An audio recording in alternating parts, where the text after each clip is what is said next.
Circle माहिती आहे किती डिग्री असते? 360 डिग्री. त्रिकोणाच्या तिन्ही बाजू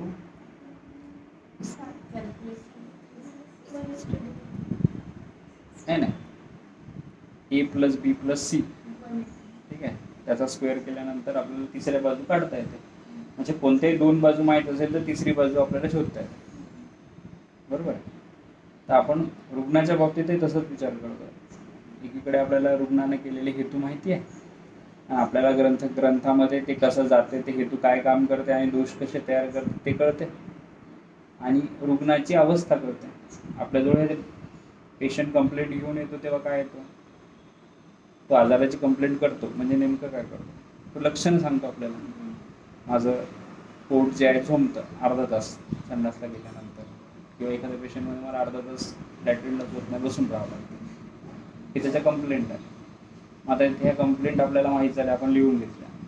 ह्या कंप्लेंटच्या आधी काय घडलं, त्यांनी काय खाणं पिणं केलं हे विचारणं, इन्क्वायरीमध्ये जाणं, आणि त्या इन्क्वायरीमध्ये सांगते की मी खूप ज्या रात्री जागरण करतो, मी जे आहे काही कफाचे पदार्थ खातो, खाणारे पदार्थ विचारतो. मग तू सकाळी किती वाजता उठतं, काय पासून सगळं आपण त्याला विचारतो. त्यात आपल्याला सापडतात हेतू. मग त्याचा हेतूचा आणि आत्ताच्या लक्षणाचा संबंध, दोन गोष्टी तयार झाल्या. ए बी भेटला आपल्याला. आता सी काढायचा. सी आपल्याला ग्रंथाच्या आधाराने मिळेल, सी आपल्याला एक्सपिरियन्सच्या आधाराने मिळेल, सी आपल्याला अंदाजे मिळेल. एखाद्या वेळेस कधी कधी असंच औषध वापरतो एखाद्या पेशंटला की गुणाचा विचार केला, दोषाचा विचार केला, स्वभावाचा विचार केला, प्रकृतीचा विचार केला, जन्मतारखेचा विचार केला, यातून एखादं औषध बाहेर येईल आणि ते औषध तुम्ही तिथे लिहिता. पहिल्यांदा ते औषध दिलं, चुकलं, कळलंच नाही, कशाला दिलं हेच माहीत नाही. गेलं तिथं डब्याजवळ एक डब्यातलं औषध काढलं आणि दिलं, काही दे, ते काही सांगेल ना, सर मला बरं नाही वाटतं. मग दुसरा अभ्यास, औषध द्या, दुसरं द्या, अरे नाही आणि बरं वाटतं. मग आपण जवळ जातो आणखी दोषाचं. असं करत करत ते सेटिंग करणं. आता एखादं पाना घरातलं नट खोलायचं असते, आपण पहिल्यांदा त्याला पाना शोधतो का डायरेक्ट मला 19 नंबरचाच पाना लागते, मिळालाच पाहिजे?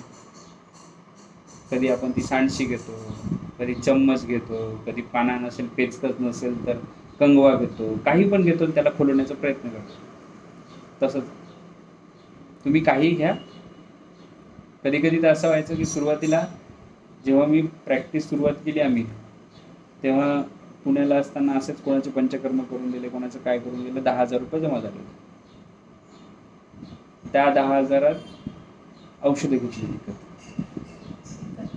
विकत घेतली दुकानातून. काही मंडोर भस्म घेतलं, आरोग्यवर्धनी घेतली, मोजकी जी औषधं आपल्याला माहीत होते की ही औषधं वापरू शकतो आपण, अशी 10,000ची 50 ग्राम, 25 ग्राम, 75 ग्राम, जसं जसं जमलं तसं सेट करून घेतलं की 10,000 एवढे औषधं आपल्याला घ्यायचे. ती घेऊन पुसदला.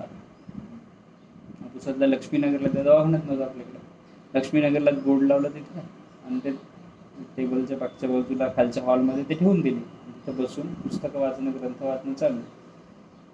तिथं पेशंट जे लक्ष्मीनगरचे यायचे त्यांना औषध द्यायचे, कोणी बोरगडीचं होतं, कोणी श्रीरामपूरचं यायचं, ओळखीचे, कधी कसे. 3 महिने जागा, 6 महिने जागा नव्हती मिळाली तेव्हा तिथंच खाली. आता 2 गोष्टी पाहिजे, एक तर वाचन पाहिजे, दुसरं काहीतरी काम पाहिजे, तिसरा पेशंट पाहिजे. तर पेशंट तर आपल्याला माहिती आहे की त्यांच्याजवळ जोपर्यंत नॉलेज जाणार नाही, कोणी एन्क्वायरीज करणार नाही, तोपर्यंत येणार नाही. आपण सांगायचं प्रत्येकाला की असं असा दवाखाना टाकलेला आहे, असं चालू केलं, लक्ष्मीनगरला आहे. मग तेव्हा कोणी आत्या आली, कोणी अमुक आलं, कोणी असं करत ते यायचं. म्हणजे फाटक्या चप्पल असते ते आपण शिवायची. कोणाची कशी फाटकी चप्पल आहे ते पाहत असते ना बाजूला बसलेला, तो चपला शिवणारा राहते ना, तो कसा प्रत्येकाच्या चप्पलकडे पाहतो की बाबा याची चप्पल इथं फाटकी आहे, जाणाऱ्याकडे माणसाकडे पाहतो आपण. ते ऑब्झर्वेशन करायचं, त्याच्यात काय कमतरता आहेत त्याला सांगायच्या, आणि त्यातले कमतरता आयुर्वेदाने कशा दुरुस्त होते हे सांगायचं. मग ते येऊन पाहतो, करतो, असं म्हणत एखाद्या वेळेस तो आपल्याकडे आला की आपण त्याला औषध देतो. तसंच करायचं असतं, सगळेजण तसंच करतात. आणि नंतर मग काहीतरी सोबत काम पाहिजे म्हणून सुरुवातीला काय केलं, ते जास्वंदाचे फुलं आहेत ना, ते रोज जास्वंदाचे फुलं आणायचे, त्या खलात टाकायचे, त्याला खलत बसायचं, सोबत वाचायचं, बोर झालं की खलायचं. ते असं करत करत एक औषध तयार झालं. 21 दिवस कंटिन्यू फुलं, त्याला काहीतरी नावही दिलं होतं मी. ते घंटीचं फुल असतं ना जास्वंद, त्या फुलाचं एक पावडर तयार केलं. ते गर्भाशयावर काम करण्यासाठी किंवा पोटावर काम करण्यासाठी असा विचार करून ते तयार केलं होतं. मग ते एक एक पेशंट जोडत गेलं. तिथून पुढं मग तिथं असा ते प्रवास चालतो. औषधं कधी आपण जे आहे शोधताना पेशंट आला, विचार केला, औषध निवडलं, असंच हळूहळू तुम्हाला सगळं जमत जाणार. पण सगळ्यात जी गोष्ट जमत नाही ती ही आहे की पेशंटची हिस्ट्री, तीच आपल्याला घेता येत नाही आणि सगळी मेक तिथे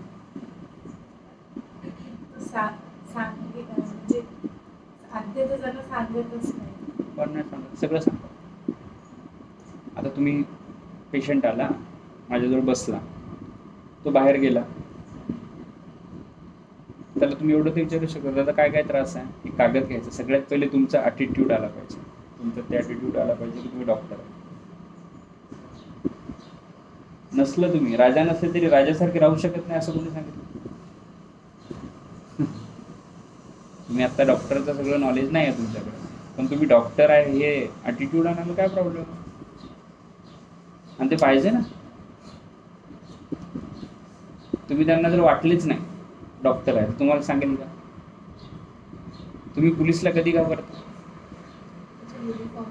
तो ना युनिफॉर्म नाही, तो जर तसाच आला आपल्याजवळ असा बसला, त्याला कोणीच घाबरणार. चौकात आपल्याला दिसताना आपल्या मागे गाडी येऊन गाडी थांबवली आणि त्याने विचारलं तर तुम्ही घाबरता. तुम्ही घाबरता त्याचा इम्पॅक्ट. मग तुम्ही असे कपडे घाला जे डॉक्टरला शोभते, तुम्ही असे कपडे वापरा की तुमच्या ॲटिट्यूड बोला, असं त्याच्यावर प्रश्न विचारा की ते त्याच्याशी कनेक्ट करा. एकदम नाही ना, हळूहळू येईल. पहिले